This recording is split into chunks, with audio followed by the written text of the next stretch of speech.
All right, good evening, folks. Welcome to Monday Night Law here with Kirk's Law Corner. October 21st, 2024. Boy, is it cruising right along. Can't believe it's already been a week since I got back and did Monday Night Law last week. A week sure cruised right on by. On a positive note, I went for a nice Harley ride yesterday. It was kind of a short one, but it still was rather nice, about 70 miles. A little bit chilly, had to dress up, put the old chaps and leather jacket on. But beautiful sunny day, so two-wheel therapy. A lot of crazy stuff going on right now, family-wise, so it is what it is. We'll get through it in due time. So I hope everybody had a good week. A lot of crazy stuff going on out there, eh?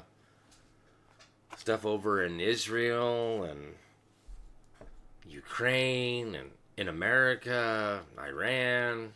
Oh man, there's all sorts of good stuff going on out there. Crazy stuff. So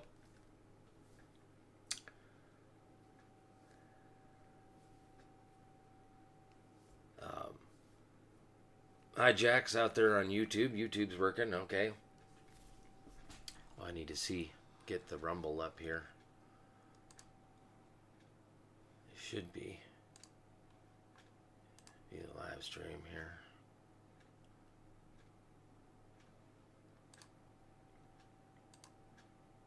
No. Okay.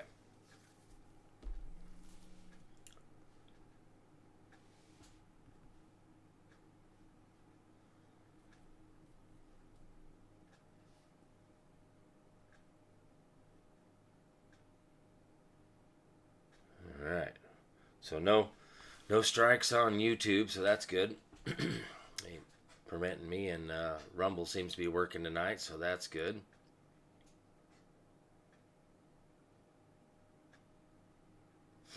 Right? You can pick your friends, but you can't pick your family. Well, I had a kind of an awakening about 30 when I was 37 years old there.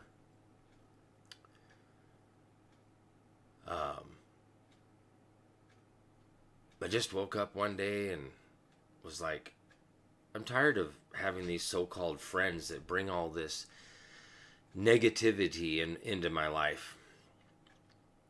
And I just kind of I don't know, made a decision not to eliminate people in general from my life that were negative people.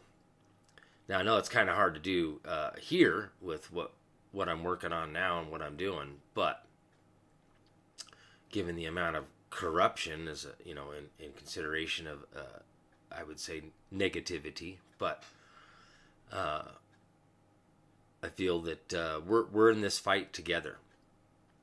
And those of you that follow me and try to learn from me and try to get into the battle, that's just what we have to do, right? We have to stand up. We got to do something. And we need to educate ourselves first. Knowledge is power. Without the knowledge, we ain't got no power. And then we have to learn how to wield that power. And, I've done lots of videos on the right of petition, how to do the criminal complaints.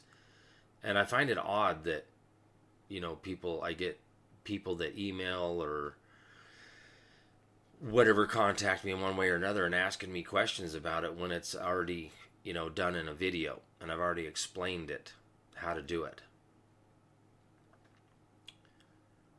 So I just don't understand some of that stuff. But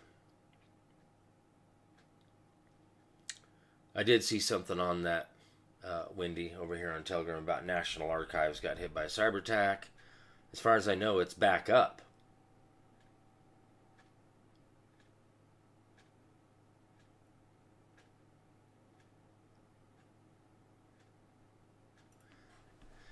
Yeah, well, they were attacking the Wayback Machine, and part of what was there were, it came back up, and what was missing was some stuff on X during that particular point in time there. So on the Wayback Machine, it wasn't working. But hey, James, how you doing, brother? Third Eye Knowledge, Telegram's working fine over here right now. People making comments. I don't know. I can never really tell how many people I have in the live on Telegram. I mean, I can, if I were to count them manually, I can, but everybody else's I've been able to see like a number of some sort, but seems to be working over here. There's plenty of people on it. Might have to restart your Telegram or whatever. And thanks, James, for the your kind words over there. It's just my hair for tonight. And I did get a haircut here, just before I left for camping and hunting. So, just me.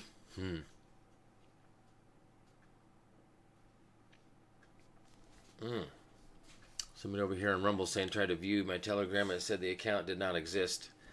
Yeah, it might be you might be clicking on an old link. I have not updated the link because I switched Telegram channel to a private channel instead of public, and it has eliminated all of the bots and spammers. So, not only is that good for me, it's good for everybody in the channel. So, I don't have to worry about any of that.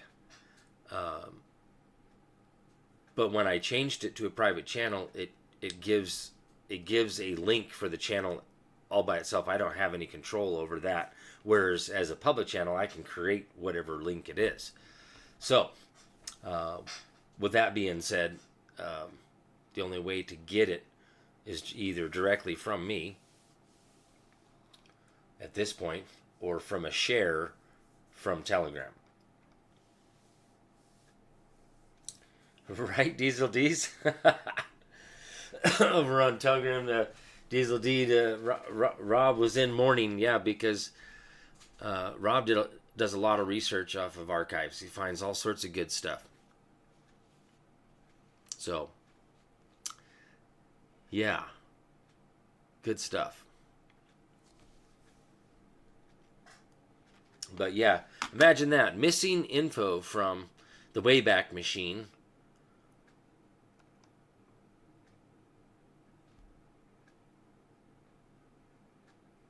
Thanks, brother. Walter Douglas over here in Telegram. You got my back. I got you. Right?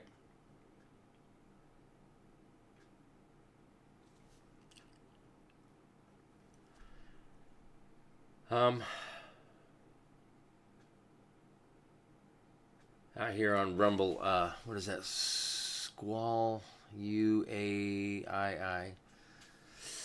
I'm sure you'd like to have it. I don't know if I can just share it. You know what? Let me see if I can't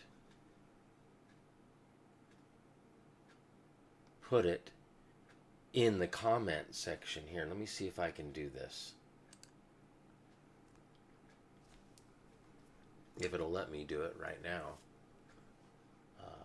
Bam. View channel. Oh, it just takes me back to it. Where is the channel settings?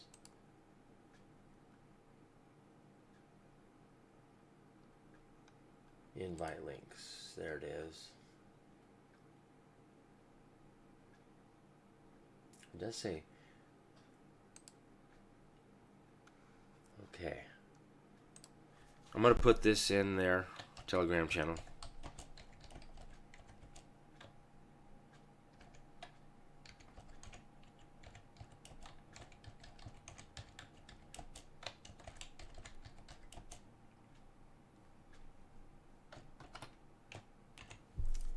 See if you can get it from there. There you go. You're very welcome.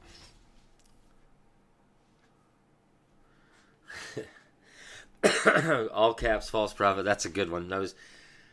Thanks for making that little comment there. Would like fries with that, Donald McDonald? Yes. Um,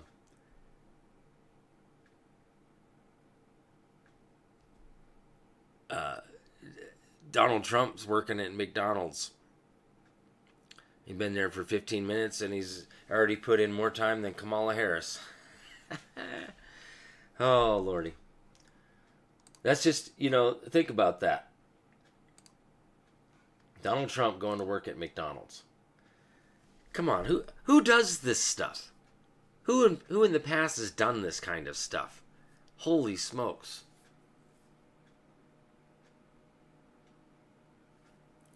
I think one is just a jab at Kamala, but having the time to go work at McDonald's, especially with all the death threats that he's been getting. Holy smokes. Guy's a rock star, man. Oh, she turned 60 today and he told her happy birthday. Oh, man.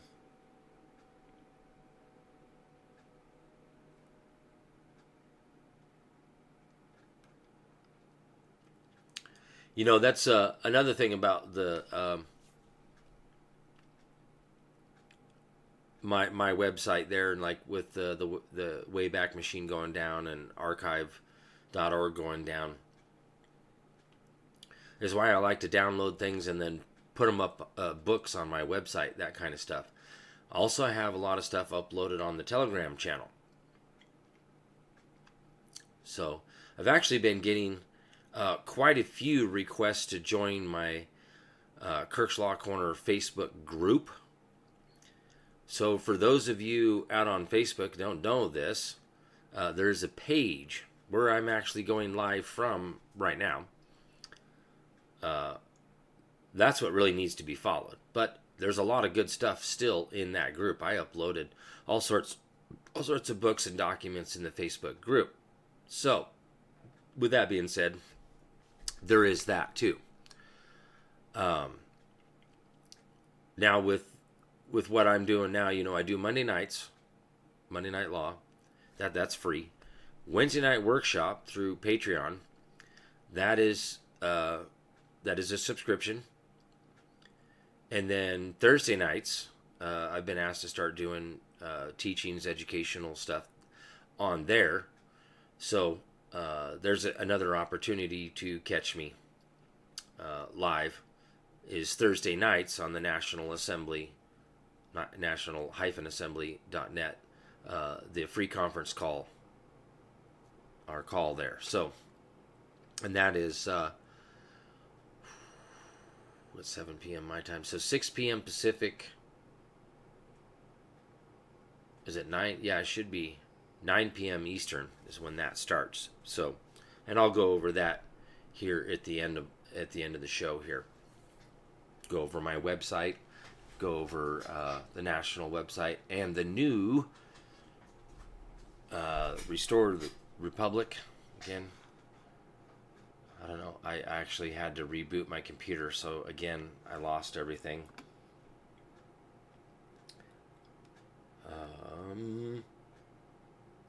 I might still actually have it. If not, I'm sure one of my friends over here will throw that up real quick. A link to that, throw it over here on Telegram. I probably could just start typing it in and it'll come up. But restore-america.org. Thank you, Stephen Weber, Telegram. So I will go over that stuff at the end of the show.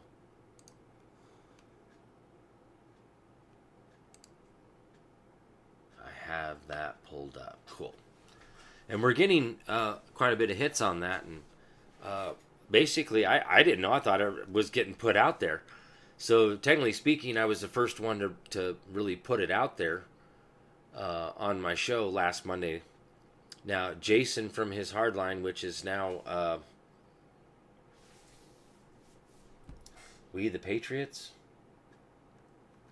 we the People's Authority.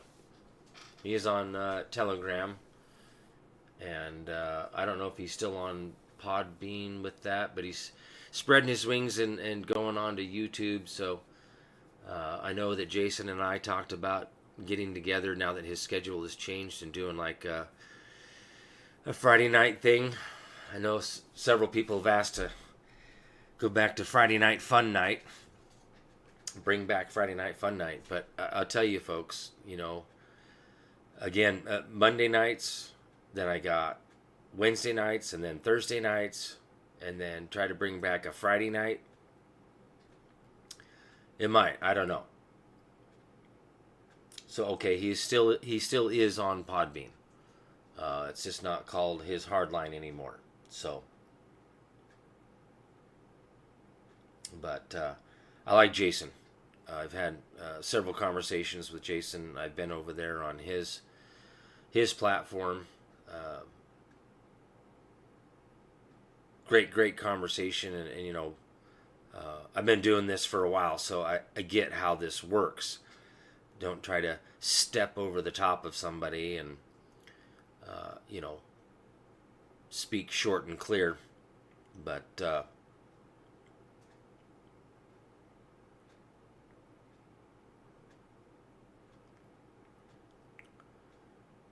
yeah, good times with Jason over there, and I look forward to working with him more when our schedules are not in conflict and got time. But it is getting into winter time, so and I'm not a partier, so I gave that up a long time ago. So I'm pretty much a homebody for the most part. The sun goes down, I'm at home. But I've got my little garage out there, so I do a little bit of tinkering out there, gearhead stuff, working on whatever cars, motorcycles, whatever I got going on. Always seems to be something. So, but yeah, I most definitely want to hook up with Jason, and we'll get together again for sure.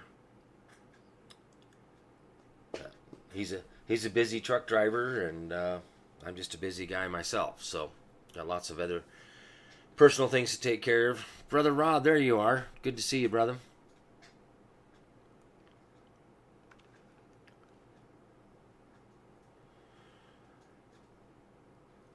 From Trump, you're...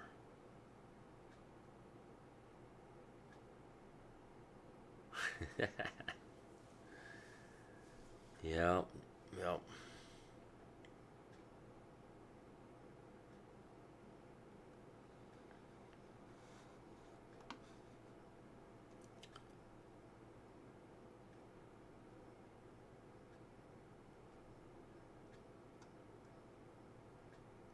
CC, there you are, CC. Good to see you on here. Diesel for We the People News. Yeah, good to see you. Do a fun month. Oh, jeez.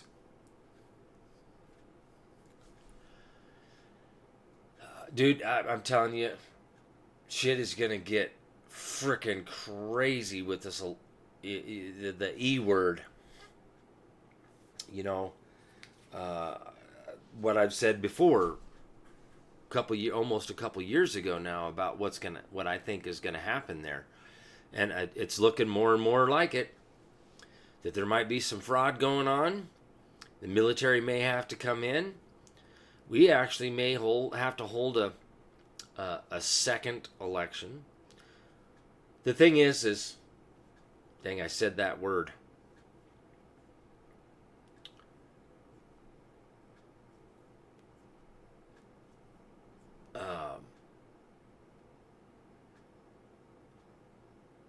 If we were to follow the law, out of this book over here, Lex Parliamentary Americana,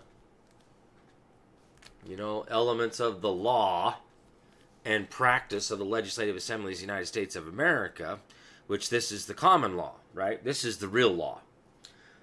Regarding that E word,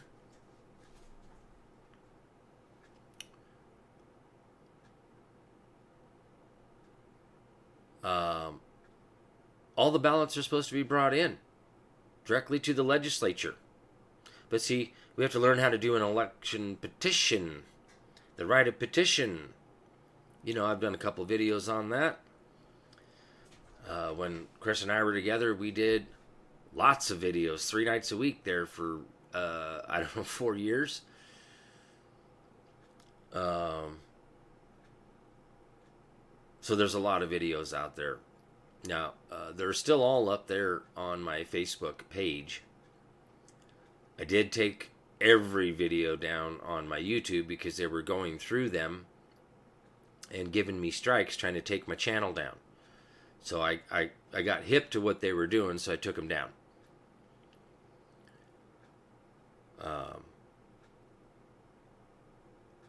One of these days, maybe I'll upload them somewhere else. But I know a lot of people have asked about them, but all of them are still up on my Facebook page, Kirk's Law Corner page. So anybody who I know that doesn't like Facebook, I get it, and may have already left. It sucks, sorry, but they are still there. So for those of you that are on Facebook, go to my Kirk's Law Corner page there and go into the videos and feel free to watch any of those videos that are in there that Chris and I did, and go over and learn about the right of petition. Except, you know, I didn't find that Lex Parliamentary Americana until after Chris was murdered. So definitely opened up my eyes to a lot of things and how it's supposed to be done properly. That's the key. So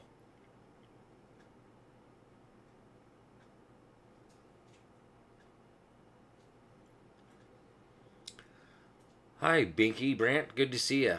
Facebook. Haven't seen you for a while. 48 out of 50 states use winner takes all on the awarding the electors' votes. Please chime in on that. Well, that's how the Electoral College works. You know, when the people cast their ballot and it goes to their representatives, the representatives are supposed to represent the people, and that's how that's supposed to be done. So, you know, here's another thing about that E word thing. Is this all supposed to be done pursuant to the rules of the common law? It's already the law how elections are supposed to be handled. Everybody's supposed to, you know, show up.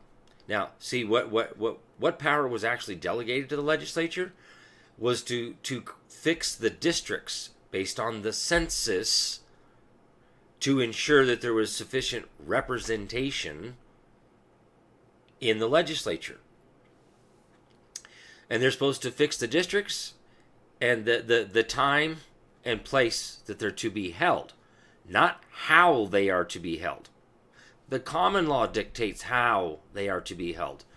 And everybody's supposed to just show up at that fixed time and place. And people are to be nominated. And you have to qualify as an elector. You have to be one of the people. Then you have to be a resident. And you have to be nominated. See, none of this party primaries and all that crap. That's a subversion of the common law.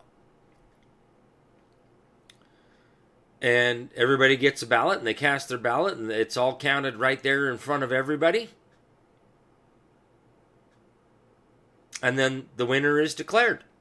And the sheriff declares it and carries the ballots and carries the people, the winners into office. And then they're supposed to do their oath of office and all. I mean, that's how it's supposed to be done.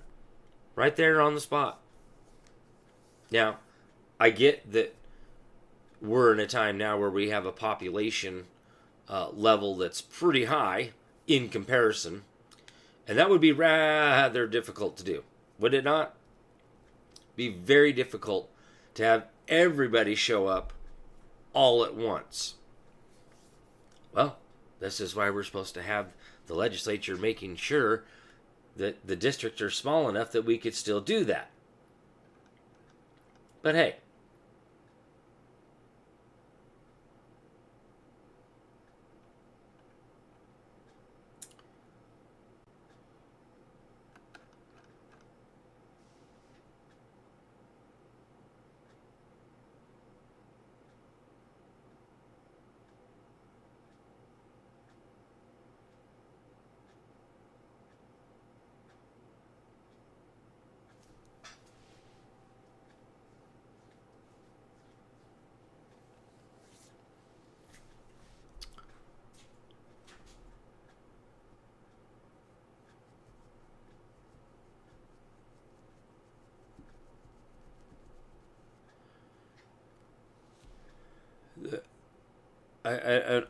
okay, yeah, you're right. Popular. Okay, you're talking Binky Brant. Other than the president, right? It's just popular vote, exactly the way I just explained it.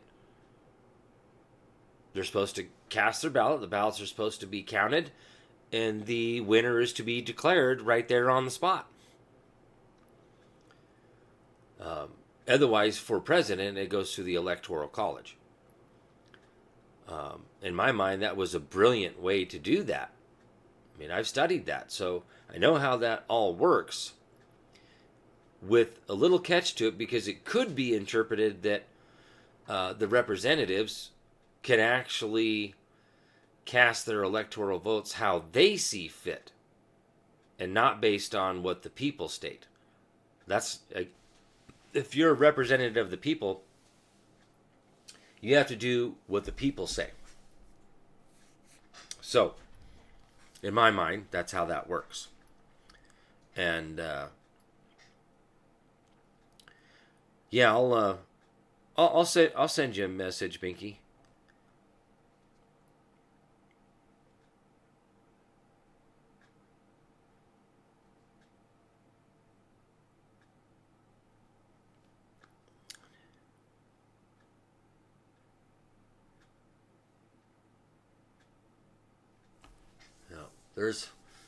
There's a lot of people waking up these days, and this whole thing with P Diddy, right? It's just opening up the can of worms, right?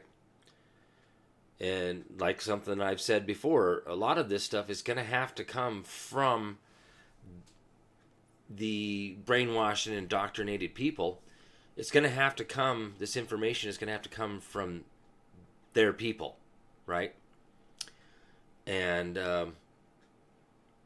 when it's done that way, they're going to, essentially, most of them are going to listen. Because if, you and I try to talk to these people, they're not going to believe us. So when this stuff is coming out and they're being exposed, it's just the way it's going to have to be.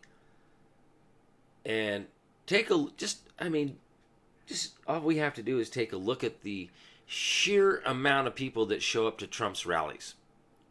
Okay? There's a lot of people in support of Trump. Okay? So, I wonder how many of them are not fully awake yet. But there's going to be definitely people that are not Trump followers, that are supporters, that are not awake at all. They think they are.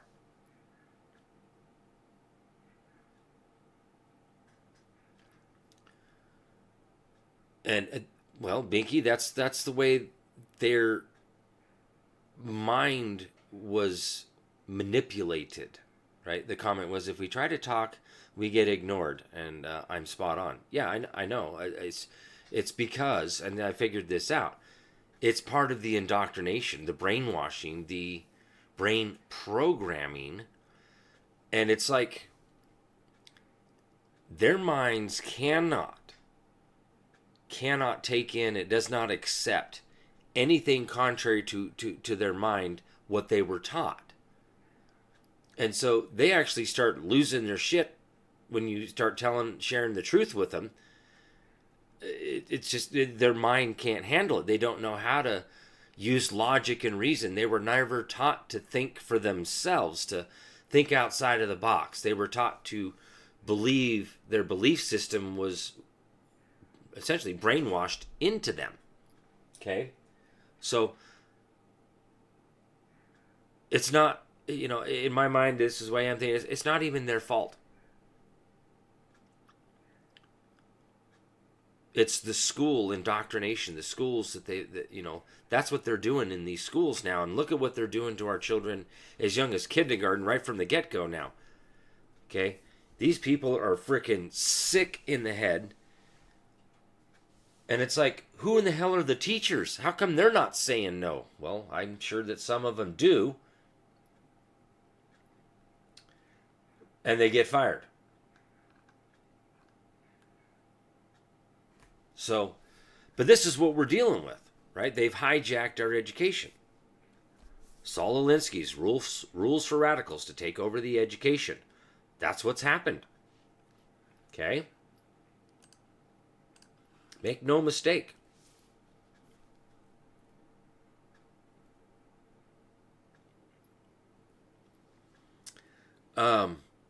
Jazz Tech out here on Rumble. Have I done any videos on Lex Parliamentaria Americana? Yes, I have.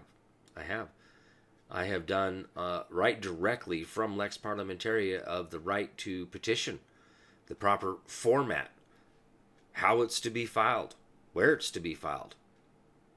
We have the right to present our own petitions.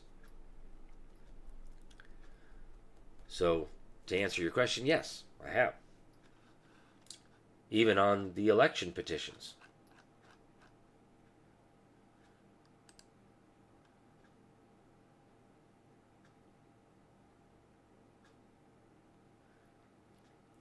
I agree with you, Wendy, over here on Telegram. We are definitely going to be able to visually see who is newly awake to this, because it is extremely hard and a process to go through to wrap your mind around it all. Absolutely. Kind of go back to, for those of you that are a little bit on the wake side,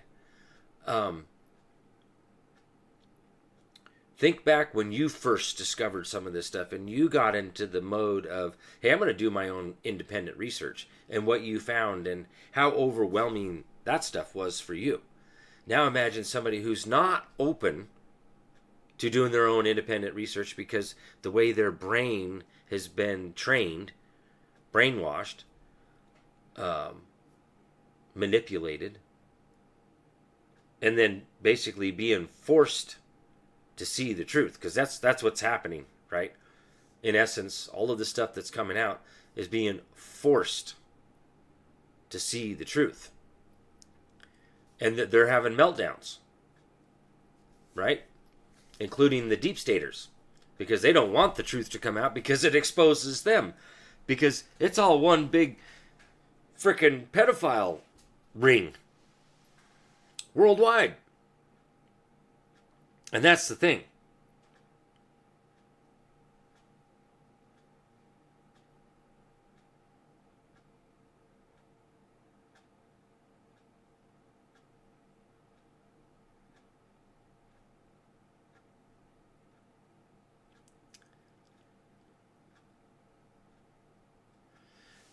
William Wayne Rich out here on Facebook. Great. Say that a candidate must be a resident, correct? Yes, absolutely. It's in the constitutions. Well, how does they get away with owning property in the state or county, like Senator Martin Henrich in New Mexico, who has not resided in New Mexico for something like 20 years and still is allowed to run? Well, somebody's not reporting that. Somebody's not challenging that. Hey, this guy's not qualified elector. Constitution requires him to be a resident for a certain amount of time. But it's all kind of like a free-for-all right now because they're not even following the Constitution. This is all Roman civil law, the code. And I know Rob found it and sent it to me, but it was New York, clear back in 1854, I believe it was, that started implementing the Code of Civil Procedure Act. Congress officially did it in 1873. In Idaho, it was 1881. They altered the fundamental law from the common law to Roman civil law, the Code. There's no more statutes. It's all code. It's all Roman civil law. Now, like what I've shown on the screen, reading from Bouvet's Law Dictionary 1856, under law, civil, it's the Roman civil law, the code. And it is opposed to the law of nations, the laws of nature, and the common law. That's because, like in Blackstone in his commentaries, explains these three different jurisdictions, bodies of law as a fundamental law. You have the Roman civil law, the code, then you have feudal law, and then you have common law. This is where we get into the phrase known as choice of law. Now, they altered the fundamental law, but see, the law of nations specifically states that they have no authority to alter the fundamental law or the Constitution, because that's part of the laws of its creation. How can that which is created alter the laws of its own creation? It can't. So, this in my mind, this is the biggest problem we have. What is the law? Or I should say, what is supposed to be the law, and what is actually being used and implemented right now? It's all Roman civil law, the code. United States Code, Idaho Code, Code of Federal Regulations, Uniform Commercial Code, code. It's all Roman civil law. This is the major problem. And who's behind it? The bar. This is why they say, unauthorized practice of law. That's so they can protect the law, the code. And then they can say things like, that's an unauthorized practice of law, and you have to have a license to practice law. There is no license to practice law. That membership card is not a license. And I've already cornered several judges in court on the record and had them openly admit on the record that it is not a license, it is a membership card. There is no license to practice law. So, all you trolls and jackwagons out there who've tried to attack me and call me a constitutionalist, sovereign citizen, and all that garbage, and unauthorized practice, you don't even know what you're talking about. It's you that do not know what you're talking about. And I always throw out the maxim of law. Ignorance of the law is no excuse. Try going to court and telling the judge, well, I don't know the law. Well, I didn't go to law school, so sorry, you're still going to go to jail or, get some fine or something, right? You can't claim ignorance of the law. We're all supposed to know the law.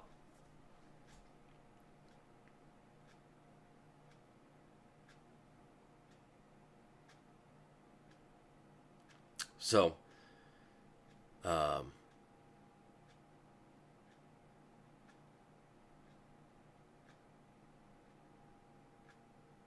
yeah, they sure did. James has followed me for a while. Actually noticed on a fairly old video that Diesel D's was on there on Facebook. So Diesel D's, you've been around for a while. I didn't realize that you'd been around that long. Sorry I didn't notice you before. But yeah, you've been around for a long time. But yeah, they've tossed crap at me for years.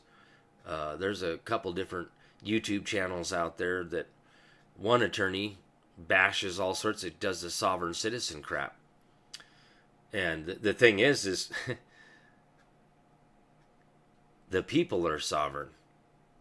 Citizen is a public servant. That's book 1, chapter 19, subsection 212 for the definition of a citizen. A citizen is basically a public servant. is a member of a civil society who is bound to perform certain duties and is subject to its authority. That's what a citizen is. The public servants are the citizens. The members, like Article 6, Clause 3. Members of the legislative, executive, judicial, both state and federal, shall be bound by oath or affirmation. So that, I wonder where our founders got the verbiage from to write Article 6, Clause 3. Right directly from the Law of Nations. What the definition of a citizen is. So, I'm not a sovereign citizen. I'm a sovereign man first. Because I am man, creation of God. I'm not a human being. I'm not a person. Persons are fictions, shit made up. More specifically, corporations. And then they like to throw in there, natural person. No. You can't use the word to define a word. Define person. You can't use the word person. It's a natural person.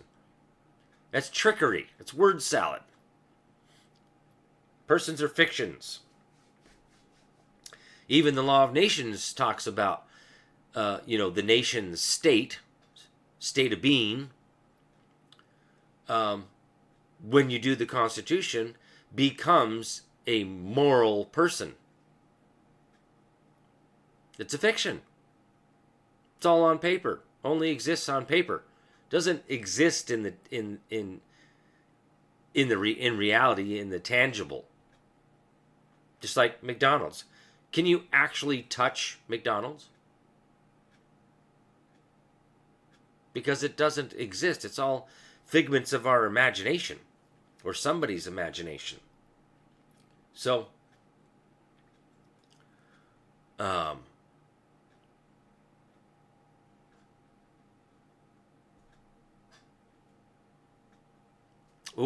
good one, Mark Bond. Good to see you, brother. Mason's Manual Legislative Procedure, Section 73, Number 1. The people are vested with sovereign authority. The people. See, this is why we have to know who we are, what our status really is, and what our standing is. And again, all political power is inherent in the people. Not American state nationals. Not in the citizens. It's in the people. Section 213 of the Law of Nations, Book 1, Chapter 19, Section 213, is inhabitants. Why did our founders write in the Ours Confederation all the inhabitants? All the free inhabitants, the free citizens. Vagabonds and whatever accepted. Imagine that. It's even in the federal constitution right now about inhabitants. It's almost like I know what I'm talking about because maybe because I've read it. I know what it says as it is written because I have read it. It's not my opinion. These are facts of law, the way it is, as it is written. So, knowledge is power. So, I've already, debunked sovereign citizen. And I've even in Tony Pellegrino's case that he had here, and, the prosecutor did the motion in limine, which that motion is to limit somebody from speaking on certain things. And one of the statements that the prosecutor made in the motion in limine was to limit him because he was a constitutionalist and sovereign citizen arguments and wanted to keep him from making those arguments. And I responded back with, what is a constitutionalist? I can't find anything on that. And I can't find any definition of a sovereign citizen, but except for some rambling on a website. Y'all know what that one was. I can't think of it off the top of my head right now. It's Southern Poverty Law Center. I should pull that up, but I won't right now. Totally destroyed this whole sovereign citizen crap in a court case on paper. And I said, but I did find this straw man. And then when this is an interesting time here because this is when was working with E-Clause still, and Tony had asked if he could have his assistance of counsel, me, and basically asked me if I was licensed to practice law in the state of Idaho, and I said, well, there is no license. I said, but I'm with E-Clause, Loss Prevention for the Government of the United States of America, and that we had gone to Congress and challenged the bar as a monopoly, and you cannot license the practice of law, and that E-Clause was created to provide basically oversight and equal protection under the law. And the judge said, so you're not licensed in the state of Idaho? And I said, again, there is no license to practice law. I said, but no. He's like, okay. So we submitted all of the E-Clause paperwork and the original petition and all that stuff, explaining all this stuff.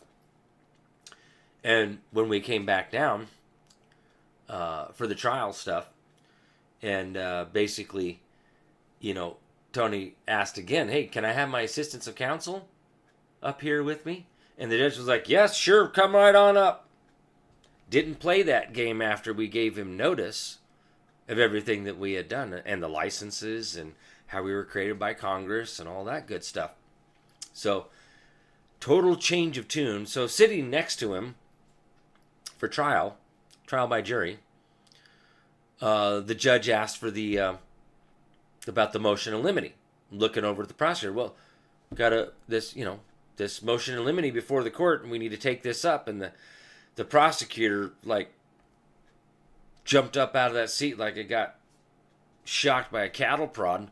Nope, never mind. Nope, forget it. Nope.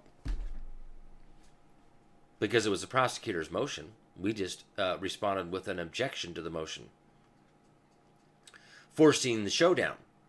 So, totally destroyed sovereign citizen, constitutionalist, and totally exposed the prosecutor for the fraudster that he was. And the prosecutor was like, on me coming up there, well, so long as he doesn't talk to the defendant. And I was like, may I respond to that? The judge was like, no. I should have been able to respond to that because I'm his assistance of counsel, and he's talking about me, not talking to Tony. Well, how am I supposed to communicate with him and be his assistance of counsel if I can't talk to him?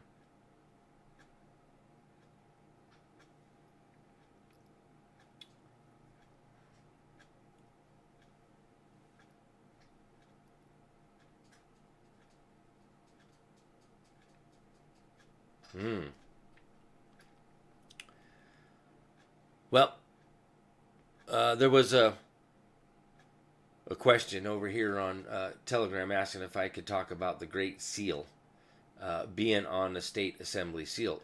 Yeah, we're supposed to have seals. That's actually kind of some ancient stuff. Back in the day, you used to have your own house seal. And that would be some of the things like when they would write special letters and they would pour wax on there, and then you would grab your seal and punch it into the hot wax and embed that in there. And that was part of how you sealed an envelope. And that way they could tell the recipient of that particular letter would know that it was still sealed and what house it was from. So all of our family names in Old English and in Roman times all had seals. Their house seal. Or their family crest, sometimes referred to as a family crest, but was used as a seal.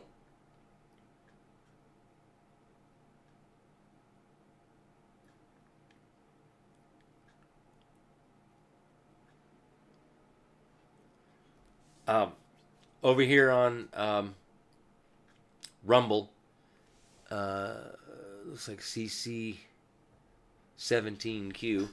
I put my Telegram channel link in the comment section under on the Rumble video, not in the live chat, but in the regular comments section under the video itself. So for those that are possibly looking for joining my private Telegram channel, that link is up there on the Monday Night Law Rumble for tonight in the comment section, not in the live chat, just in the regular comment section, okay? Just so you guys know that. Let's see what...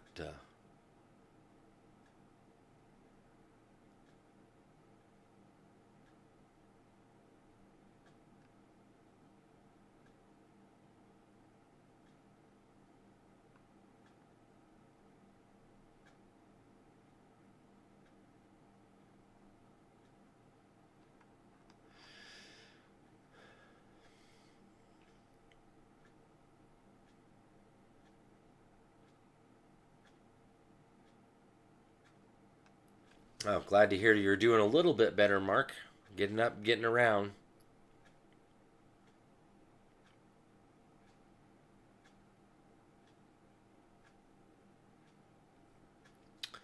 Right, absolutely. Michael Rivota out here on YouTube. Plus, aren't seals a form of authentication compared to being fraud? Absolutely. That way they knew which house it came from, that letter, or like even on say land patents, and that kind of stuff. Seals were used from certain houses, like the good old House of Burgess here in America and all that stuff. Seals have been around for a long time, long time.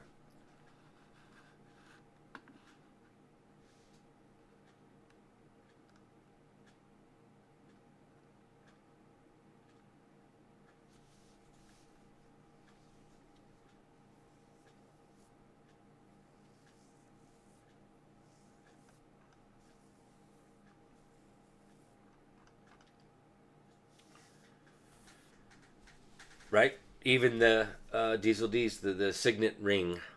A lot of times you would see the family crest on their ring. They would wear that ring, and anytime they needed to, do their house seal, their crest, or whatever, what have you, and certain nobilities would have their own special crest or seal on a ring with them.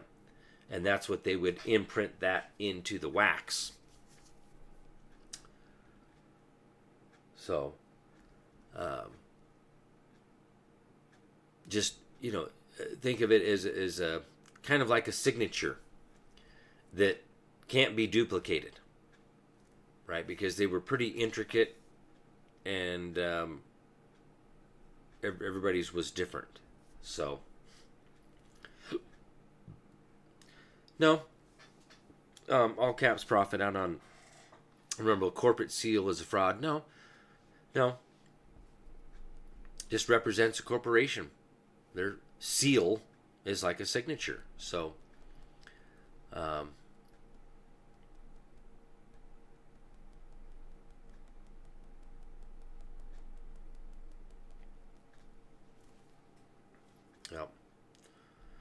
So, again, that's from an older time about using those kinds of seals and family crests, but in England they still kind of use that stuff. So, James, from a ring to brass knuckles, right? Yeah.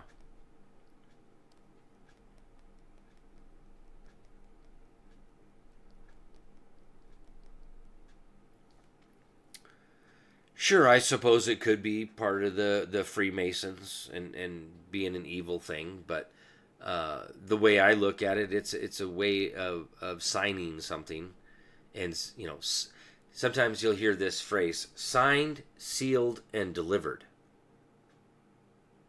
The seal is exactly what I'm talking about.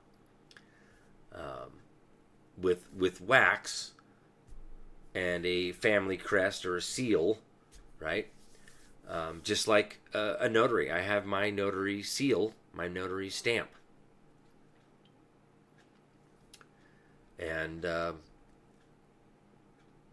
no document is valid under oath or as an acknowledgement without my seal on it, my seal of approval.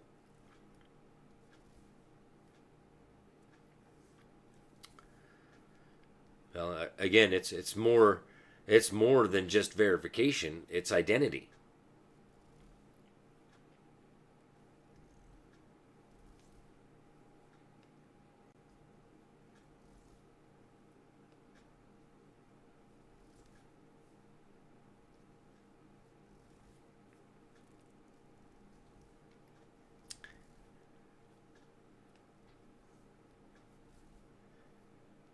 Yeah.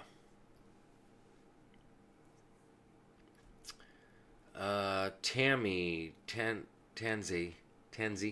Sorry if I mispronounced your name out here on YouTube. Heard the military has 60 days to make a choice to go by their constitution by December 15th, 24, I believe. Is this true? And what happens if they don't go by our constitution for the people? Well, we have to comprehend that there's, we call the deep state NATO, the military industrial complex, and Trump is commander in chief, right? We don't have a president right now. Okay? We're at war. We're under martial law. We're under a continuity of government. I've covered this many times before now. Article 4, Section 4, Texas v. White. The president, only acting as commander-in-chief, has the power to set up provisional government pending the outcome of the war. So, we're at war. Make no mistake. World War. This is World War III. Has been for quite some time now. But two federal directives for continuity of government clear back in 2016 before Trump came in by the military. So this was all set up before Trump even came in. Trump's playing his part, essentially. And this is all a provisional government. There was no real inauguration of Joseph R. Biden. There is no oaths of office for Joseph R. Biden as president, or Kamala Harris as vice president, or the attorney general. It's all fake. And I know that might be a little bit of a hard pill to swallow right now and to comprehend that, but that's the truth. It's all fake. None of it's real. This is all to give Trump and the real Space Force military time to do the things that needed to be done. They just didn't have enough time. Because, like Trump said, he had a very difficult decision to make. And in my mind, that decision was to pull the plug then and just do what needed to be done and bring the military in, declare martial law, and clean house nationwide. But like Trump said, this is much bigger than they thought. They needed more time. That's because this shit is worldwide, underground, and there's just so much to take care of. I go back and watch the video I did with the interview with Jan Halper and English TV there. Okay, that one's on Rumble. Should be still on YouTube. But the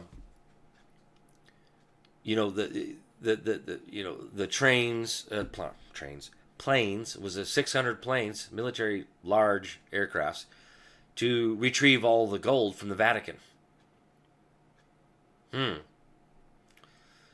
Again, Executive Order 13818, blocking the property of those involved in serious human rights abuse and corruption. It says right in there, it lists the certain names of people from Saudi Arabia of who to go get.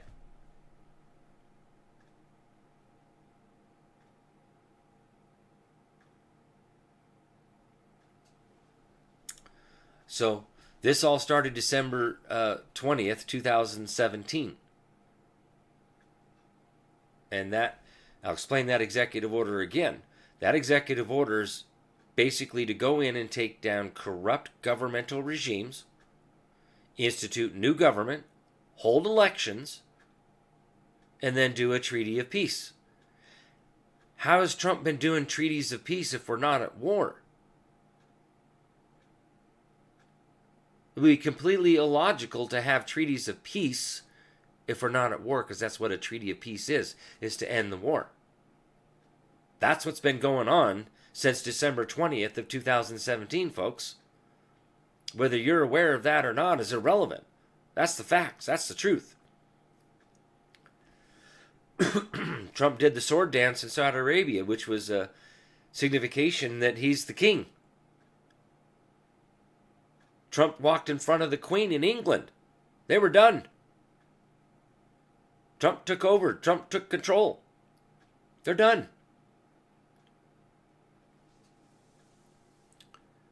Again, whether you believe this stuff or not is irrelevant. Those are facts. I've seen the video footage of it. I've seen the treaties of peace because I read them.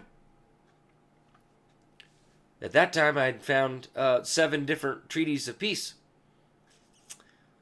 And then another one that I found was the little ticker on the bottom of the TV there talking about how the DOJ was trying to stop Trump from doing any more executions where he'd already done, I don't know, I want to say it was 6 or maybe it was like 12 or 13.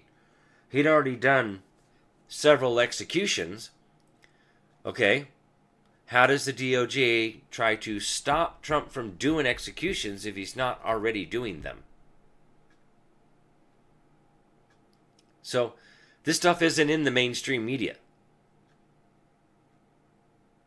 And I don't know if it's in any of the Q posts, because, again, I didn't follow that stuff. I followed Trump, his executive orders, proclamations, memorandums. I listened to what he was saying, what he was talking about, what he's doing. You know, I have that critical thinking skills there and have the ability to read between the lines and pick up what he's laying down. Especially when I'm reading his executive orders and his memorandums and his proclamations and what he's actually put down on paper, what he's actually doing, what's actually going on, factually, militarily. And then when he makes them short statements that if you don't know this stuff, you haven't read that stuff, you have no clue what's really going on, you're not going to pick up on those things. Which is what blew me away in Trump's campaign trail, right? When he started talking about world pedophilia and satanic rituals and all, I'm like, holy crap, he knows about this, he knows about that. I'm like, oh crap. He actually knows about this stuff. Now, I'll be honest, I didn't vote for Trump the first time. Honestly, couldn't stand the guy. Kind of thought he was an arrogant, pompous man. But probably because he kind of reminds me of me. You're fired. Nope. Don't tolerate shit from nobody. So now I have a different view on Trump. And I like the guy. Straightforward, he's straight up. If you can't, you can't perform the duties here, you're fired. That's the way it should be. Not about feelings and try to make it about something else. Either you can or you can't.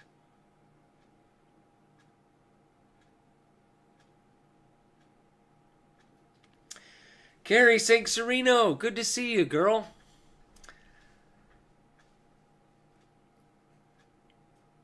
I haven't seen you in ages. Finally talked to you the other day, but yeah. I know you're busy with life and having good times over there, or dealing with some bad times, but yeah.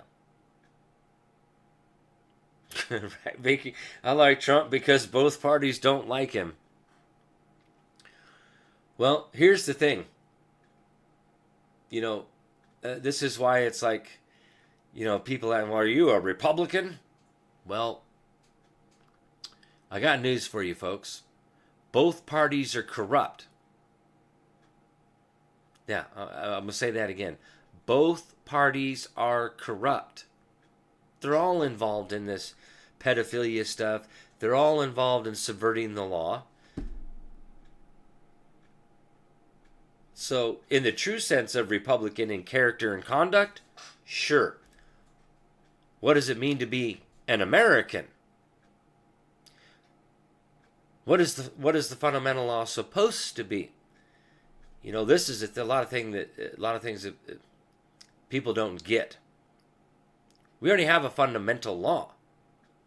Fundamentally and principally, we have maxims of law that dictate the correct answer. This is a rule of law, a principle of law. And all out here, oh, we need legislature. We need to make a law for that. Oh, just my mind just shrieks. My whole body just says, "What the hell?" And it's like it's a sign that they don't really know what they're doing. They don't know. They think they're in there making law. Well, yeah, because it's all Roman civil law, the code. That's the way the Roman civil law works. But when we go back to common law, the way it's headed there, Trump already talked about it. We're going back to the rule of law. It's in Trump's proclamations. It's in his executive orders. You know, reestablishing the rule of law. What is the rule of law? Common law. Maxims of law. That is the rule of law. A maxim or principle of law.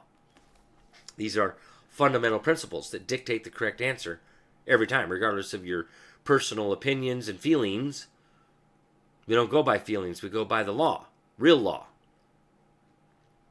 And so that takes that out of the hands of the people to misinterpret or to interpret the law, misconstrue the law. No, we go by principles. Common sense. Like 2 + 2 = 4. The fundamental principles of mathematics dictate the correct answer every time, regardless of our personal opinions and feelings. You know, mathematics is actually logic and reason. More specifically, logic. Can't get much more logical than mathematics.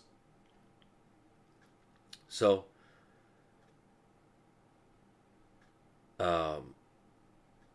you know, this whole ideology of we got to make a law for that.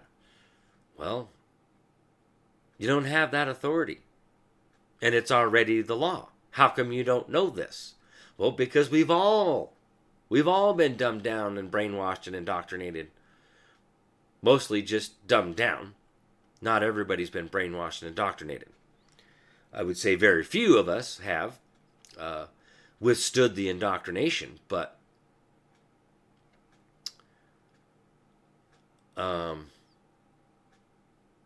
just some critical thinking skills here.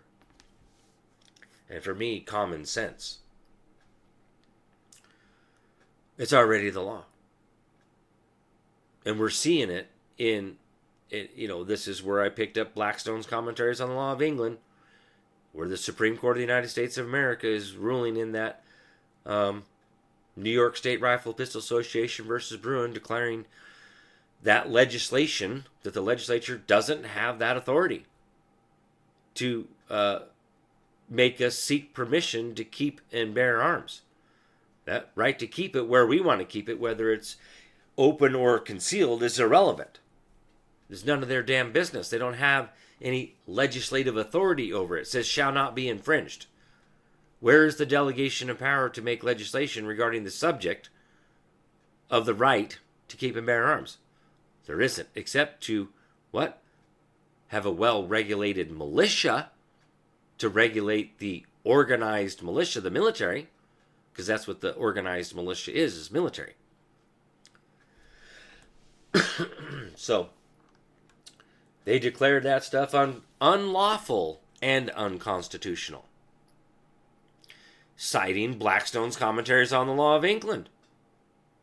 That the right is a fundamental right to keep and bear arms shall not be infringed, is a fundamental right, comes from the laws of nature as the right of self-defense.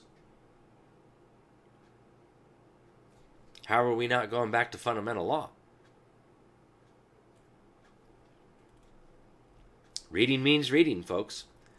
It's time to get back to some reading And I get that we're in a situation here where, again, like I talked about before, is that these younger generations, they can't even comprehend what they read, let alone do they even know how to read.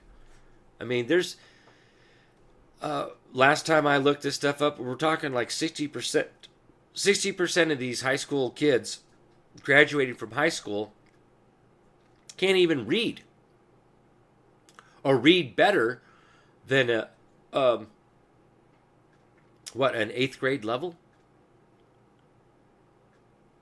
A certain percentage of that can't even read at all. How in the hell did they graduate from high school?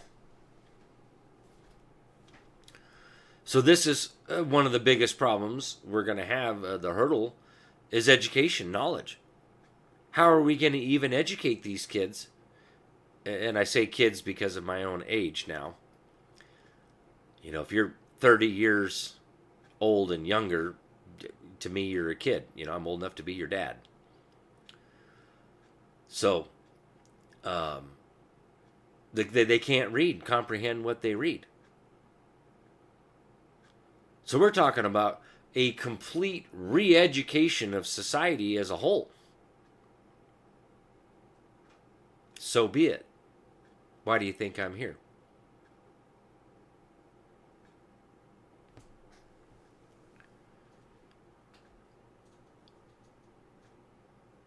Oh, jeez, right?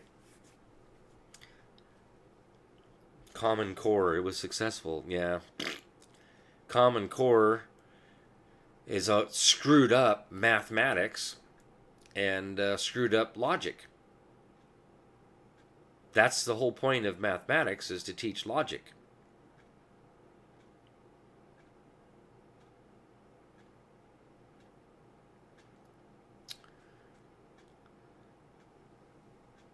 Yep, Samuel Adams quote over here. Thank you, Binky Brant. No people will tamely surrender their liberties, nor can any be easily subdued when knowledge is diffused and virtue is preserved. Virtue, morals, principles. On the contrary, when people are universally ignorant and debauched in their manners, virtue, they will sink under their own weight without the aid of foreign invaders.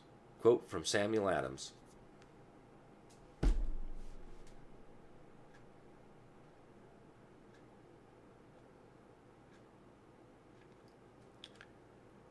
You know,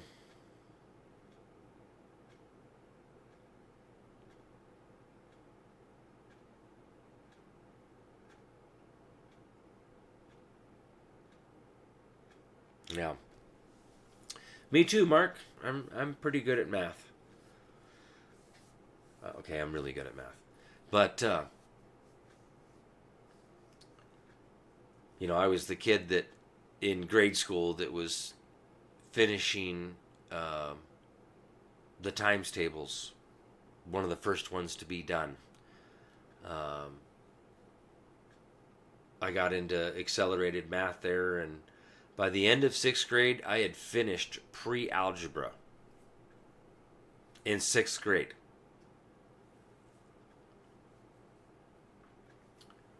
So there's that.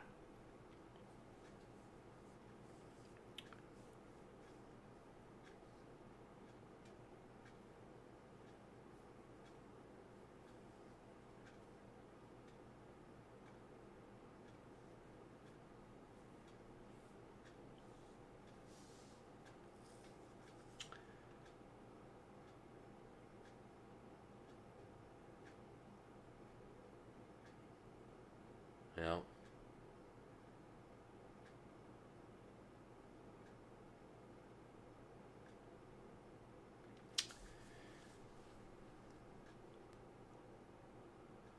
third eye knowledge. Can anyone do an oath of office alone without others? Nope. There's only certain authorized individuals that can administer oaths. Like notaries can administer oaths. That's right. No. Oaths have to be administered.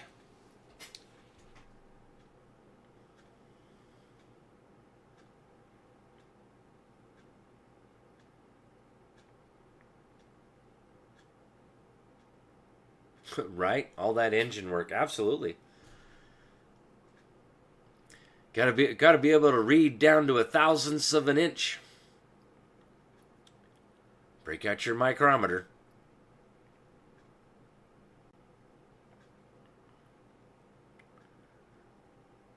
But yeah, there's a lot of math in the mechanics of things, not just auto mechanics, but yeah.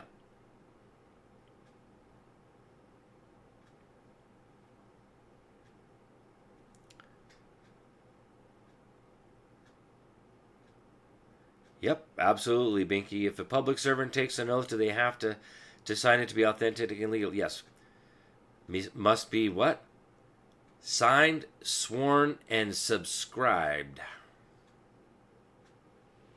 Otherwise, it is not a legitimate oath of office. And subscribed meaning the oath giver must subscribe it.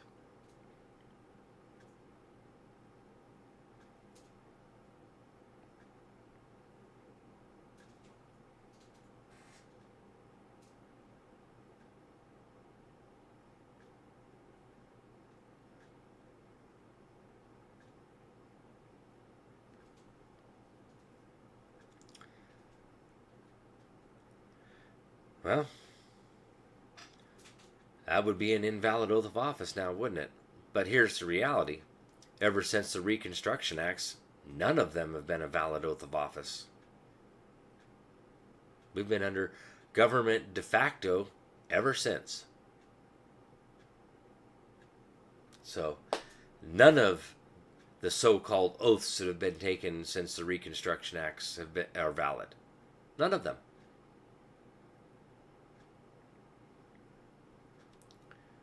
You know, they say, oh, we're providing these 19 essential governmental services. Provisional government? Huh. Texas v. White? Huh. Yeah. It's all been a provisional government.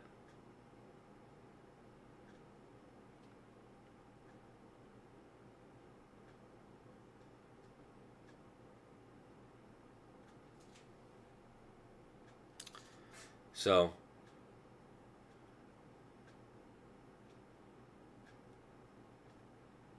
you know,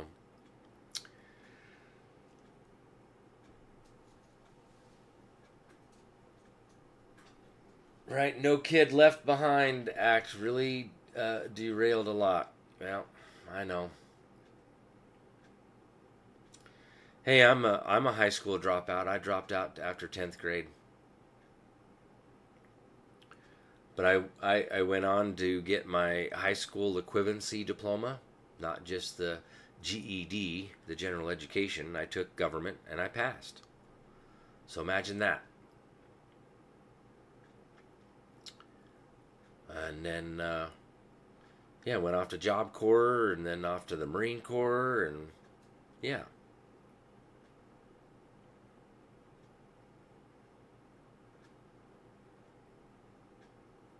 Yeah.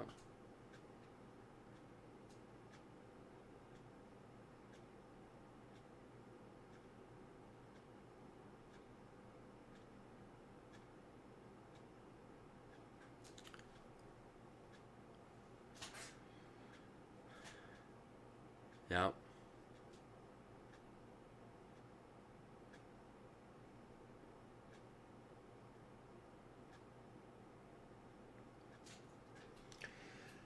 Well, I got news for you, William Cornwell. Well, why do you use government when in fact it's a corporation? Study some history. It's always been a corporation. Corporations, corporations, corporations. The Virginia Company, clear back in 1606 with the first charter, corporate charter of Virginia. It's just the way it's been done for a long time.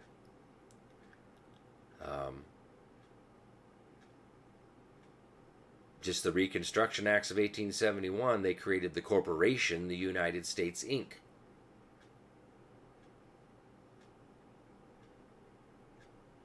So that's just the reality of things.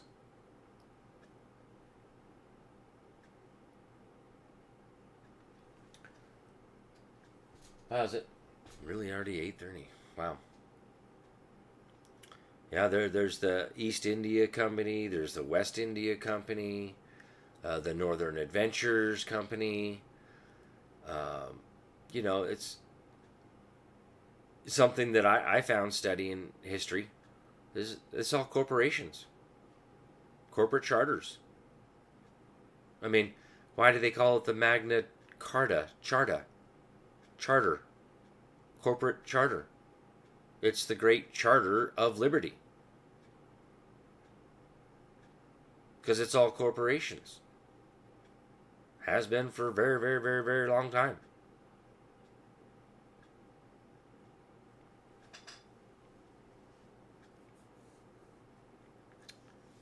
Oof.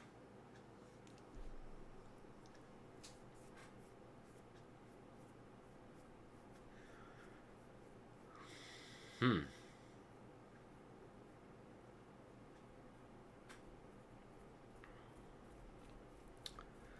Well, again, this is what's what's the solution, right? All political power is inherent in the people. The power is laying there for us to pick it up, right? Our tongues are sharper than a double-edged sword. That's what God tells us in the Bible. But how are you going to speak the law if you don't know the law? The key part of this is the people. We need to reassemble government de jure, lawful government. And again, Trump said in his inauguration speech, right, that he was putting the power back into the people's hands. And he keeps saying it even recently. Hey, putting the power back into the people, power to the people. Where are the people? Unfortunately, a lot of men and women have been duped by Anna von Reitz and anybody else pushing that American state national crap. Oh, you got to correct your status from that corporation as a, United States citizen, and you're an American state national.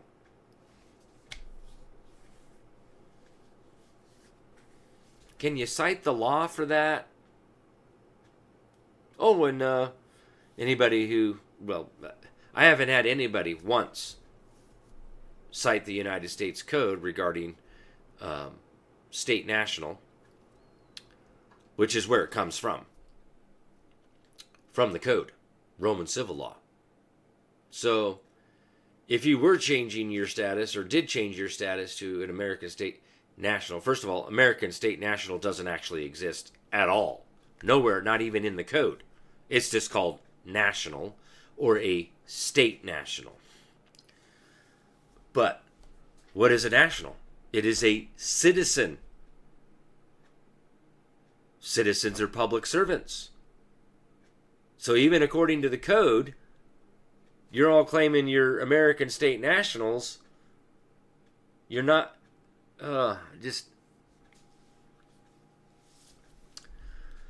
But read real law from Law of Nations, read the constitutions, and you'll see citizen, inhabitants, people. Those are your three statuses.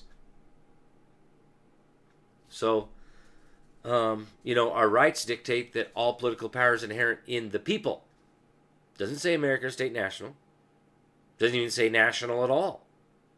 Because, again, national as a noun, a status, a proper noun, person, right, didn't come into being until 1878. So, how do you reconcile national being a status here for America as lawful when it didn't exist prior to 1878? That's after the Reconstruction Acts. It's right in the United States Code when it was created. Just happens to match right up with etymology the origin of the word national as a noun. Did anybody bother doing any research on this stuff? Or did y'all just blindly follow? I'm thinking it's the latter. Because it sounds too good to be true, or not true. But I hate to be the bearer of bad news. It is. It's fake. It's fraud. It's all shit made up. Okay? So, we the people need to reassemble government de jure and take our rightful position, our powers back. Again, Trump said he was putting the power back into the people's hands, not American state nationals' hands.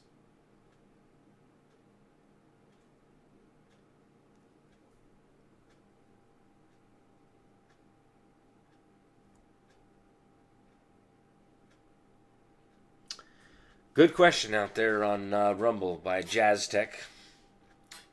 Why doesn't Mr. T. Trump specifically say, assemble and settle your states and counties? Is it to protect our assemblies until the black hats are removed? Bingo. That would be a very, very, very good presumption and assumption. Is to protect us. I've talked with Destry and some of the other guys there, Paul and some other people, and they've been infiltrated. They get something starting to be built, and it gets infiltrated. So we need good, solid people, men and women, who are in this for the long haul. Because it's still going to take time, even after we assemble the state level and then the county level. Okay, we have to go into interim and wait until, because see, we're under martial law right now, and until Trump comes back in and takes front seat purview and everybody knows it. Okay, I know that he's still the commander-in-chief, factually, lawfully, constitutionally. He is the commander-in-chief. There is no president. That corporation, United States Inc., was involuntarily bankrupted by Trump in June of 2020. Now, again, corporations or anybody in bankruptcy, you cannot make new contracts. So the United States Inc. couldn't make a new contract with Joseph R. Biden to be the president, nor Kamala Harris as the vice president, or anybody else. In fact, none of it happened. It's all fake. It's all just a magical show. That's the truth. Again, I know it's a hard pill to swallow, but it is. That's the truth. And it's probably going to be one of those things that, well, I told you so when this all comes out. It's all fake. Green screen, CGI, actors wearing masks. Okay? None of it's real. A lot of them have already been removed, jailed, executed. It already happened. They'd already been Gitmo'd.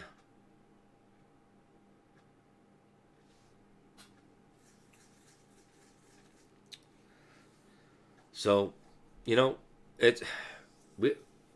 have to do this, or we're just going to we're stuck. The military and Trump and the Trump administration and all that stuff that's coming, they can only do so much.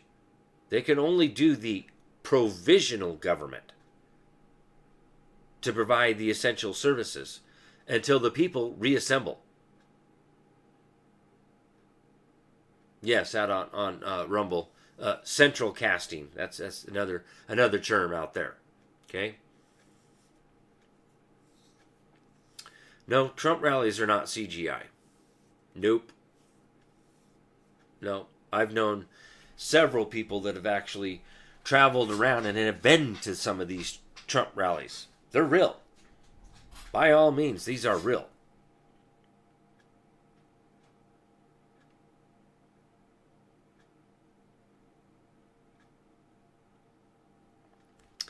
Good citation there, Binky Brett. Out here on Facebook. Federalist Paper 16 tells us that the people are the guardians of the Constitution. Well, so does the law of nations.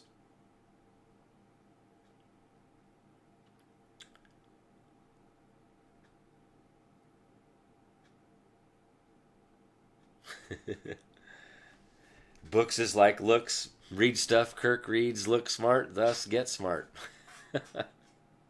Love it. Again, folks, knowledge is power. I can speak for my own personal experience. It has literally empowered me to speak the law because I've read it. I know it. And it does work like a double-edged sword. I have stood toe-to-toe with cops, state police, city police, sheriffs, deputies, and they all just cower down and run when I start citing law and calling them out. It cuts them down. This is in the spiritual realm. It affects them mentally in the spirit when you speak the law. But how do you speak the law if you don't know it? Again, I've talked about this before, back when I found Carl Miller there, 2014. And he's saying, you need to study the law and you need to commit this stuff to memory and all that stuff so you can rattle it off the top of your head. And I'm thinking, man, I'm starting to get old. I don't know how good my memory is. If I'm going to be any good at this. Even though I've been researching and studying since 1995. So I had a really good foundation type stuff. But, man, have I found some really good stuff, like Blackstone's Commentaries on the Law of England. I've actually had that for several years, downloaded PDF. And like I said before, I was reluctant to read it because, well, it's Blackstone and it's English. And, so I was, hesitant, reluctant to read it. But when I found that the Supreme Court of the United States of America was citing from Blackstone's commentaries regarding the Second Amendment, I'm like, okay, I'm going to break down and I'm going to read this sucker. Wow. What an eye-opener. What a great source of law to cite from. Period. If it's good enough for the Supreme Court to cite from, you're damn right it's good enough for us to cite from.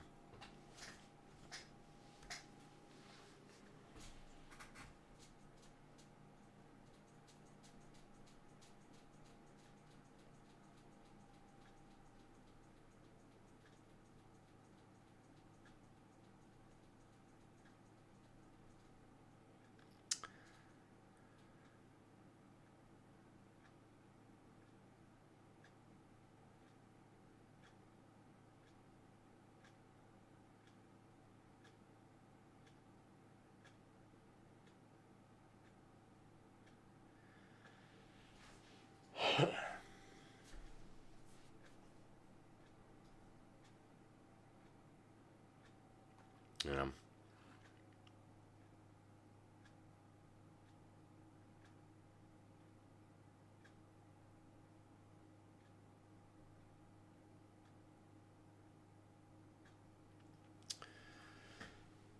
Yeah, well, all of the debt that's been created was created by the bankers by creating wars, which they funded both sides of the war. So they it's a win-win situation for them.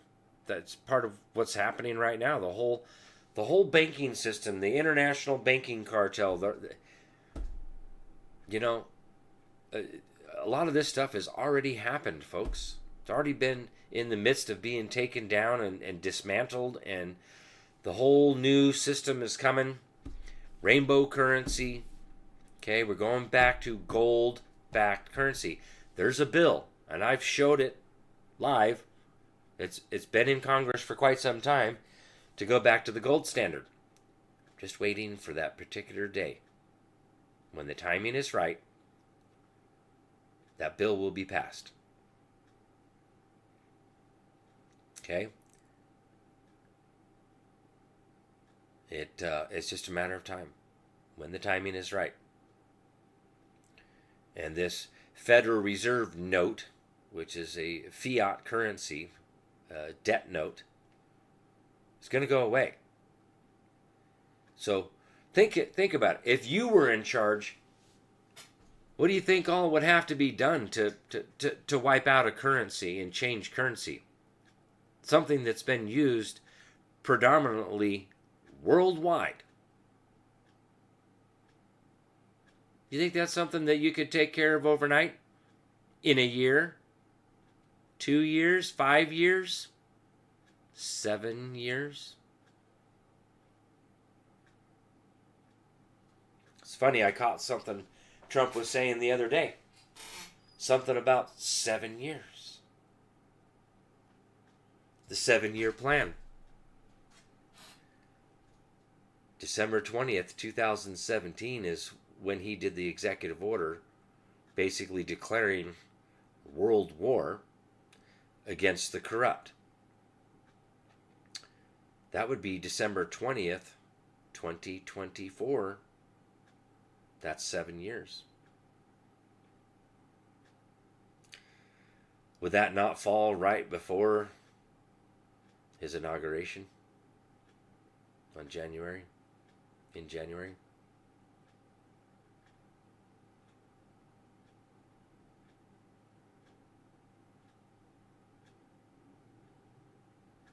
Think about it, folks.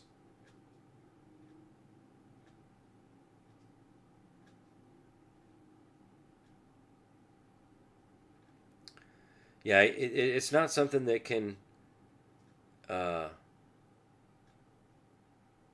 be implemented overnight either, right? Everything has to be set up so that we do not have another depression like they did in the 30s. But see, that's backwards, right? Because in the 30s, they took all of the gold. They made it a crime to have gold. Everybody had to turn in their gold. And they started with silver certificates, gold certificates, and then straight up just Federal Reserve notes. Fiat currency, debt notes.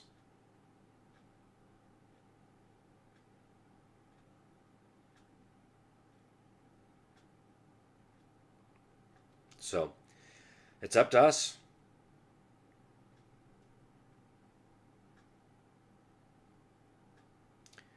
Interesting.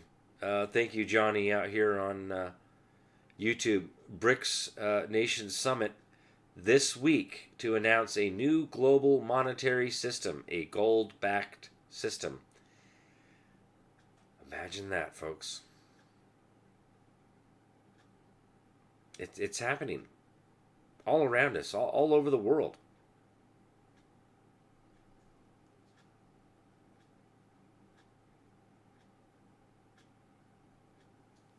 Yeah.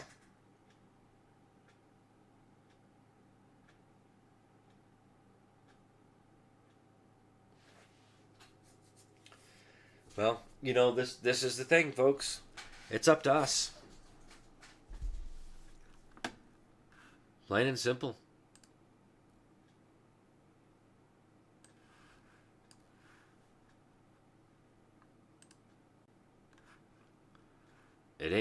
It ain't gonna assemble itself, and government doesn't function without the people. It's of the people, by the people, for the people. Oh, I actually had that. Here, I'm gonna pull that over here. So let's start with the national-assembly.net. Okay, this is where you get the information to the conference call on Thursday nights. Free conference call info. Okay, recommend downloading and installing the app, whether it's on your phone, your tablet, your laptop, or your desktop. So anybody needs help with that, here's a tutorial video for your smartphones, whether it's an Apple or an iPhone or a Android. And then for your desktop laptops, here's a tutorial on YouTube for that one. Here's the link for the Thursday night call. Now, like I said before, once you install this app and you click on this the first time, it will be saved in your app. So you don't actually have to come back here to get the link every single time. You can just open up. In fact, I think I can just show it to you. Let's see what happens here. I'm going to open up my free conference call app. Let's see if it... Here we go. Okay. Here's what comes up when I open it up on my desktop. I can join or host. So I say, okay, I'm going to join. I gotta log in. Okay. Join with computer audio. Yeah. Or dial in. Or get called into the meeting. Join with your computer audio, or you can join without audio. You won't hear nothing. Join the meeting. Bam.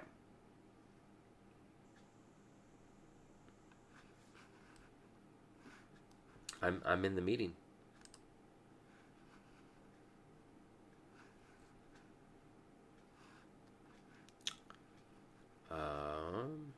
Now I can go here. Leave.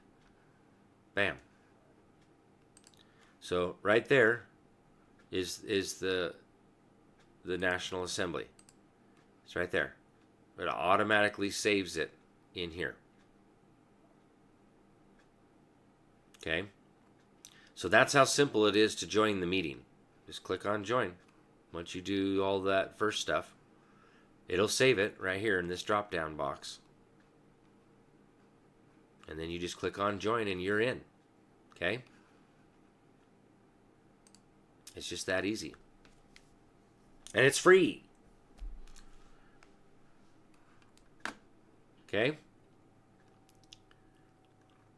That's every Thursday night, 6 p.m. Pacific, 9 p.m. Eastern. We got the first part of the session is assembly stuff and doing roll call for the states. And I want to thank all the newer people that have been on there lately. Thank you for joining. Again, we need to get involved. Now, another thing here is the forums and blogs. Right? You go in there, go to the National Assembly forums, and go down here to right here, the 50 nation states. Looks like he's updated and changed the website a little bit. It's got a different look to it. But here's all of the states. You got introductions, you got general chat, and then you got historical documents. Okay? That's just to get kind of involved there.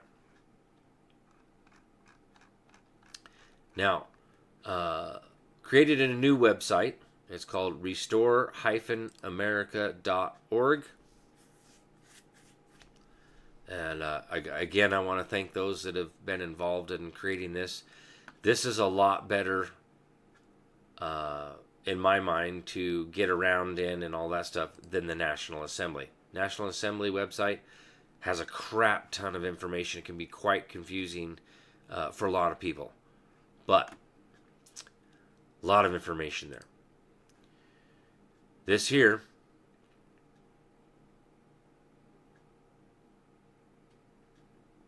is the website now. It's restore-america.org. You got the home here. You got who we are, learning opportunities, resources, Michigan and Alaska, which are the only two that are officially settled. Okay. There's a few other states that are in interim and working on the county type stuff. So there. Okay, cool. This is what pops up here to get involved.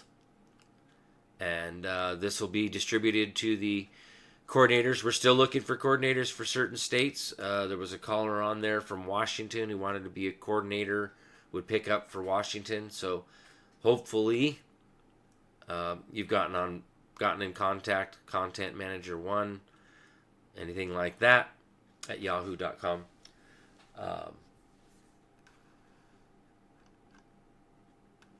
Yeah, we need to get this stuff going. But here you go. For new people, fill that out. And I got a email sent to me about somebody who registered from Idaho. So I already got somebody added to our pile, our list of people. Still working on trying to get our 35. Okay? But this is how you get involved right here. This is the quickest way. Bam. It'll get you directly plugged in. But lot of good stuff on this website. Here it is. Popping up again here on the bottom. But yep. Learning opportunities. There's the resource tab. I wonder if that's okay. We get the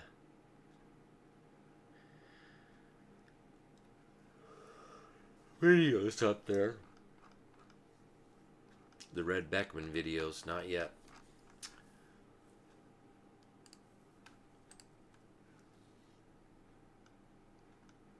So this still has National Assembly conference call, Georgia conference call, California conference call. I don't know if you have to be a part of them to be a part of their conference calls or not, but same thing here. Qualifications to be an assembly member. Must be over 16, be a resident of your state. I think that should actually be 18, but exhibit common sense, intelligence, good character, and sound judgment. Sounds like virtue. Cannot have been convicted of any crime, cannot be holding title of nobility or attorney of the bar, or be a public official, must autograph under oath Declaration of Unalienable Rights.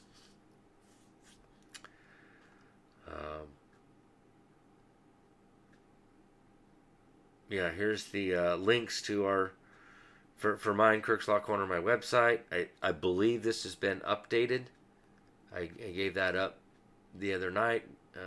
Checked my Proton mail and found a message in there requesting it. So I sent that over there, the link to my private channel. So that's it. Hopefully that's updated. And then the People's Authority, which is Jason's, his hardline, is changed to the People's Authority.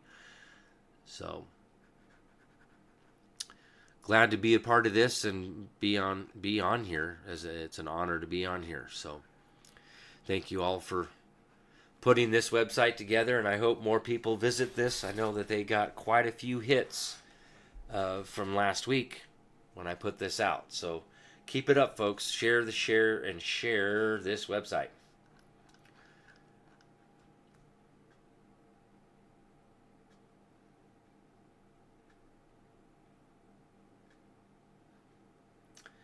Okay, so I'm being told that when you do that, you'll get sent an email.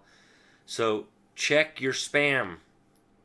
Check your spam folders or your junk folders and your emails after you sign up, register on this website, okay? To make sure that you're getting that email.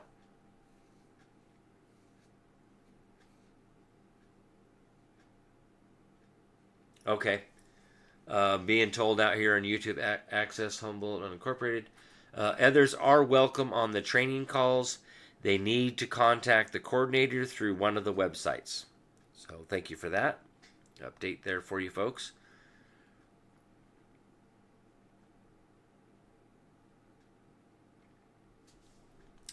And then, of course, my own website, which I guess I could just click on it from here. Bam. All right. So here's all the links to my social media except for Telegram. I have not gotten with Miles to get that changed with the updated link. So that may be part of the problem.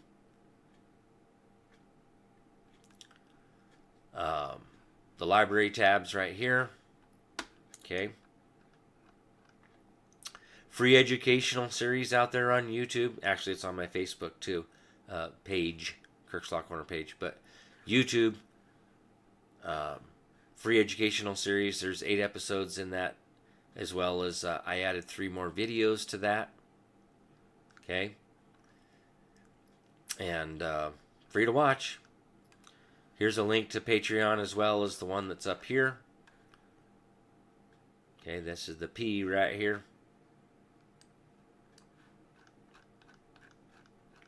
As well as this hyperlink down here. Tier 3 gets you into Wednesday night workshop. Okay.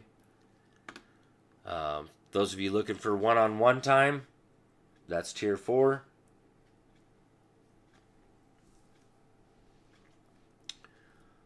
Let's see, tier 1, tier 2, I set that up for donations, $5 a month, $10 a month, cost of a cup of coffee. Otherwise, for any other kind of donations through the snail mail, cash wrapped aluminum foil, money orders, anything like that, personal checks, whatever, send it to me over here at the office at 6477 West Fairview Avenue, Suite G as in golf, Boise, Idaho 83704. And a quick shout out to Miles. Why is it? What happened to the rest of that? Website by Miles. Now there's no link down here, bro. Used to be a link down here you could contact Miles. Anyways, so maybe he's been watching and caught this on the Telegram. I'll check later. But yeah, greatly appreciate any donations you guys are willing to throw my way to support everything I'm doing over here for free. Trying to make this happen, promote the National Assembly stuff, and now it's restore-america.org. See if I can remember that by next time. And excuse me. Make sure you get on the right site. It's restore-america.org. Because if you do Restore America, you'll get a different website.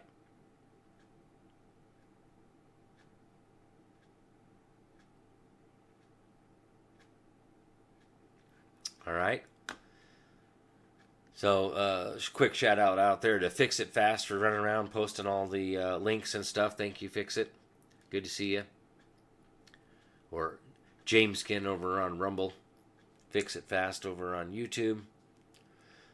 Thank you everybody else for being here. Thanks for, trying to, be here, trying to learn, being a part of this.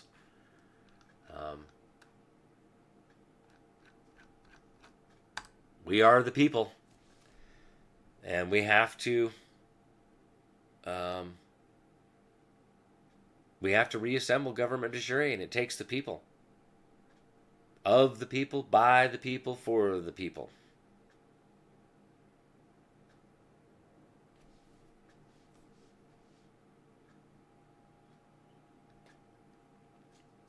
Nice.